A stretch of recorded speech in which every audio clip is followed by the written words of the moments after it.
국민의힘 당대표 선출을 위한 첫 관문 예비 경선 여론조사가 시작됐습니다. 오늘 1번지 현장에서는 8명의 후보자 가운데 젊은 바람을 몰고 온 주인공이죠. 이준석 당대표 후보를 만나보도록 하겠습니다. 안녕하세요. 네, 안녕하세요. 네, 이준석 후보 거기가 어디입니까? 지금 계신 곳이? 예, 대구의 계산성당 앞입니다. 오늘 방송에 스튜디오에 모시지 못하고 대구에서 계시는데 거기 대구에서 뭐 하고 계십니까?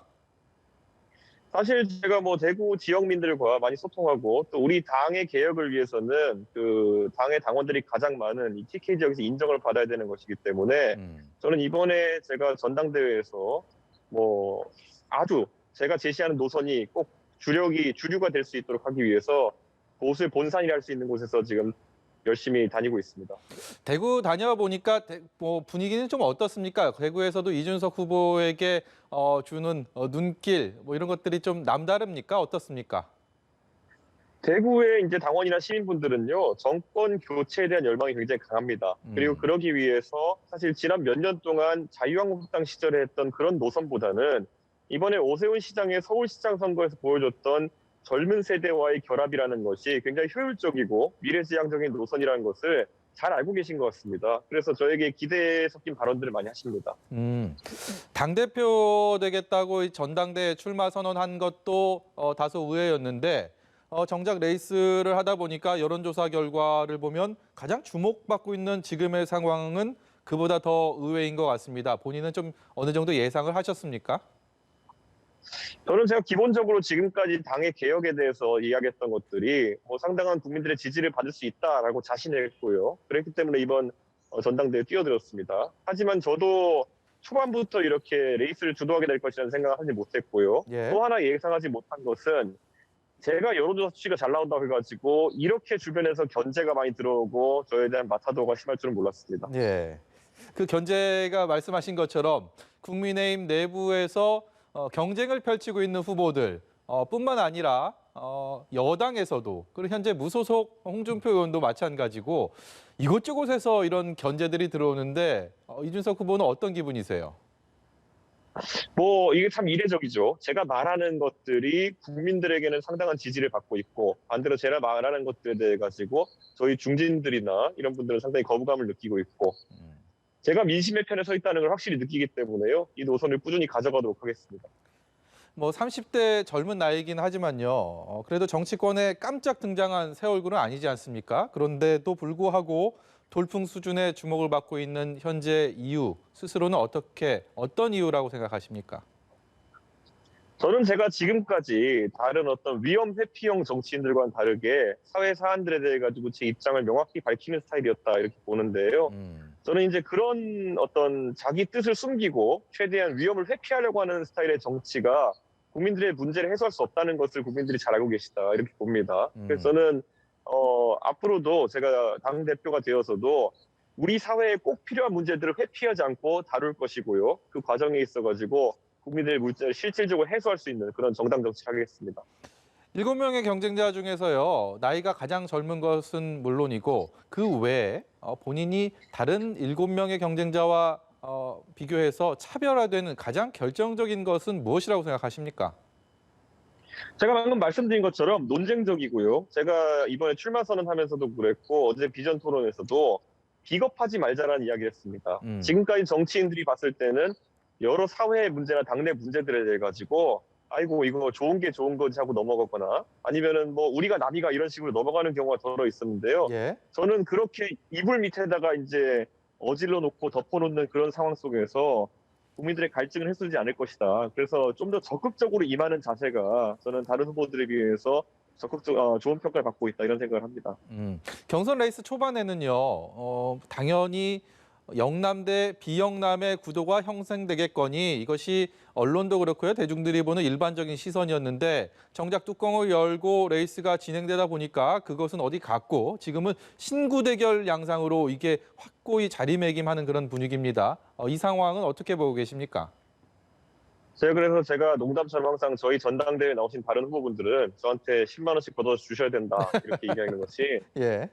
그 영남 대 비영남 구도라는 것은 저희 당으로서는 상상도 하기 싫은 어떤 구태의연한 전당대회 구도거든요. 예. 그런데 그런 구도를 전환하는 데 성공했고, 저는 지금까지 당의 개혁에 대한 아젠다들을 내고 있습니다. 예를 들어 그 공직 후보자가 되고 싶은 분들한테 자격 시험을 요구한다든지, 아니면 그거 외에도 토론 배틀을 통해서 당직이나 아니면 공천 후보자를 경쟁 선발하겠다든지, 이런 아이디어들을 저는 많이 내면서 이런 것들로 대결하고 싶은데, 최근 들어가지고 개파 논쟁이 이런 거 생기면서 다시 한번 제가 또 이 판을 또 갈아엎어야 되는 게 아닌가 생각하게 됩니다. 그러니까요. 그 개파 논쟁이 특정 대선 주자의 사람이다. 이준석 후보가 그런 얘기들을 네. 당 내에서 경쟁을 펼치고 있는 분들이 거론을 하면서 그것이 또 하나의 어떤 하나의 논쟁거리가 되고 있는 상황, 그런 분위기인데요. 거기에 대해서 어떻게 보고 계세요? 제가 만약에 대권 주자와 친소 관계라고 한다면은 유승민 전 의원과의 관계를 이제 언급하면서 그런 부분을 공격하려고 하는 것일 텐데요. 저는 사실 제가 오히려 당대표가 되면요, 제가 유승민 전 의원을 위한 제도를 만들거나 어떤 경선 룰을 만들거나 그런 시도를 할 수도 없습니다. 만약 그렇게 한다 그랬을 때는 바로 여론의 지탄을 받을 것이고요. 저는 그런 정치를 할 생각이 없습니다. 그렇기 때문에 그런 것들은 기우에 가까운 것이다. 저는 이렇게 보고요. 저는 오히려 지금 보면은 우리 당의 당대표 경선에 나선 분들이 자꾸 이제 당 안팎의 특정 주자를 계속 언급하면서 그분과의 친소 관계를 광고하시는 분들이 있거든요. 그분들이랑 연락이 닿는다든지 아니면 그분을 뭐 내가 바로 데려올 수 있다든지 이런 얘기하는 분들이 있는데요. 그런 분들 하시는 분들이 오히려 부끄러운 줄 알아야 된다.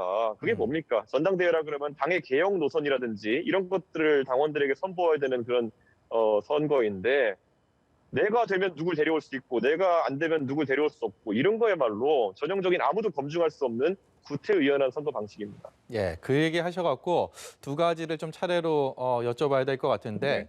우선 대권 주자 영입 관련해서 현실적으로 현재까지는 국민의힘 내부 주자는 큰 조명을 받지 못하고 외부에 있는 인사들에 대해서 시선이 많이 가는 그런 상황들이 꽤 오랫동안 지속이 되고 있습니다. 그래서 같은 경쟁을 펼치고 있는 후보들은 외부 주자를 내가 어떻게 하겠다라는 것을 많이 내세우고 있는데, 이준석 후보 조금 그들과 그런 움직임이랑 좀 다른 시선 갖고 있다고 해서요. 어떤 견해인지 다시 한번 여쭤볼게요. 지금 당 밖에 있는 유력 주자라고 하면은 뭐 홍준표 대표, 저희 당에서 이제 탈당하셨던 홍준표 대표도 있고, 그리고 윤석열 전 총장, 거기에 더해서 김동연 부총리, 뭐 안철수 대표, 이런 분들이 언급되는 것 같은데요. 네. 저는 사실 그분들과 개인적으로 한 분 한 분과 소통이 있고 이런 건 아니지만은, 예를 들어 홍준표 대표 같은 경우에는 저와 예전에 설전도 벌이고 이랬던 사이지만은, 예. 저는 그런 사적인 그런 어떤 관계와 관계없이 저는 무조건 우리 당에서 대선 주자로 참여하고 싶은 사람들에게는 문호를 활짝 개방해야 된다, 이런 입장입니다. 다만 거기에 덧붙여가지고 누구든지 들어올 수 있는 사람은 들어올 수 있되, 어떤 특정한 사람을 위해서 당이 룰을 바꾸고 뭐 계속 기다려주고 이런 것은 할 수 없다는 겁니다. 저희가 전당대회에서도 계속 언급되지만은, 당의 대선 경선이 흥행을 하기 위해서는 일정한 시간이 필요하고, 그러기 위해선 이분들이 오히려 빨리 당에 들어와가지고 경선에 참여할 필요가 있다, 이렇게 봅니다. 그래서 저는 제가 당대표가 되면은 당 밖에 계신 분들한테 일정을 제시할 겁니다. 우리 당의 당대표 경선은 몇 월 며칠부터 시작됩니다. 그 전에 오실 분이 있다면은 제가 한 분 한 분 이끌고 들어오겠습니다. 다만 경선 일정을 고무줄처럼 늘리고 땡기고 이런 것은 할 수가 없다는 것을 명확히 밝히겠습니다. 그런데 그것이 이제 이준석 후보가 만약 당대표가 됐을 때 그 계획대로 잘 착착 진행이 된다면 더할 나위 없이 좋겠지만, 현재 상황에 국민의힘 내부는 뜨지 않고 외부에 여전히 조명받는 상황이 지속됐을 때 과연 그런 뜻들이 처음부터 끝까지 유지될 수 있느냐, 그런 인내심을 유지할 수 있느냐도 관건이 아니겠습니까? 그러니까 우리 당이라는 것이 공당인지 아니면 사람을 바라보고 가는 것인지 살펴봐야 되는 게요. 지난 서울시장 선거에서도 저희 당내 후보들의 경쟁력이 다소 부족하다는 이유로 당 밖에 안철수 대표를 위한 여러 가지 편의를 제공하려는 시도들이 있어가지고 당이 오히려 쪼개질 뻔했거든요. 예. 그런데 김종인 위원장이 그 상황에서 중심을 잡아가지고 단일화도 성공적으로 이뤄내고 실제로 서울시장 선거까지 이끌어냈는데, 저는 어느 정도 공당이라고 하면은 원칙은 가지고 움직여야 된다. 저희가 빅텐트를 치고 포용력 있는 자세를 보이는 것과 별개로 우리 당은 최대한 원칙을 지켜가면서 이렇게 경선을 치러내야 된다, 그렇게 생각합니다. 보궐선거 직후에 과정에서 젠더 갈등, 젠더 논쟁의 또 중심에 선 적이 있습니다. 그 부분이 지금 뭐 말끔히 정리가 됐는지 아닌지는 명확하게 모르겠습니다만 거기에 대한 견해는 어떻게 갖고 계십니까? 우리 사회 젠더 갈등이라는 것은요, 지금까지 문재인 정부에서 3, 4년 정도 푹 숙성되면서 그 불만 상태가 많이 쌓여 있는, 남녀 양쪽의 불만 상태가 쌓여 있는 것이기 때문에 예. 이게 단순히 몇 번 저랑 진중권 교수랑 논쟁을 겪었다 해가지고 해소될 논쟁이 아닙니다. 그렇기 때문에 정치권은 앞으로 이 문제에 대한 경각심을 가지고 공부도 열심히 하고 이에 대한 해법을 내놓기 위해 노력해야 될 겁니다. 안 그러면요, 과거에 우리나라에 몇십 년 동안 아직까지 이어져 내려오는 지역 갈등, 정말 망국적인 지역 갈등이거든요. 이런 식으로 비화할 가능성이 있기 때문에 저는 지금은 젠더 갈등이라 그러면 모든 정치인들이 회피하는 자세를 취하는 그런 경우가 많은데 저는 적극적으로 개입해가지고 각자의 의견을 내고 해법을 찾기 위한 노력을 해야 된다 이렇게 봅니다. 앞서서 신구 대결 구도가 지금 확립된 상황인데 같이 또 보조를 맞추고 있는 김은혜 후보도 그렇고요. 그리고 김웅 후보도 그렇고 이른바 뭐 초선 그리고 영선들의 젊은 주자들의 이런 약진 이 상황들 어떻게 소통은 계속 하고 있습니까? 아니면 각계 전투라고 하죠? 뭐 각자의 어떤 길을 걷고 있는 겁니까? 제가 김은혜 후보나 김웅 그 후보랑 사적인 소통을 최근에 한 것 같지는 않고요. 다만 저희가 지향하는 바는 굉장히 비슷하고 그렇기 때문에 뭐 저희는 젊기 때문에 아직 앞으로 남은 세월 동안 정치적 행보를 상당 부분 같이 할 수 있지 않을까 하는 기대는 하고 있습니다. 네.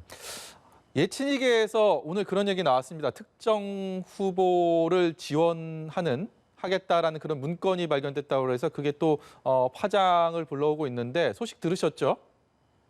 예, 저도 그래서 제가 그 기사를 제 페이스북에 공유하면서 그런 것이야말로 바로 척결해야 될 구태가 아닌가 이런 생각을 하는데요. 예. 저는 선거 때가 되면 수많은 사람들이 본인의 영향력을 과장하기도 하고 그리고 선거를 뭐 과거 구태스러운 판으로 몰아가기 위한 시도를 하는데요. 저는 이번에 그런 한 시도가 조기에 적발되고 그리고 시민들의 지탄을 받는 모습을 보면서 이번엔 좀 다른 전당대회가 치러질 수 있을 것이다라는 그런 희망을 아직까지 이어가고 있습니다.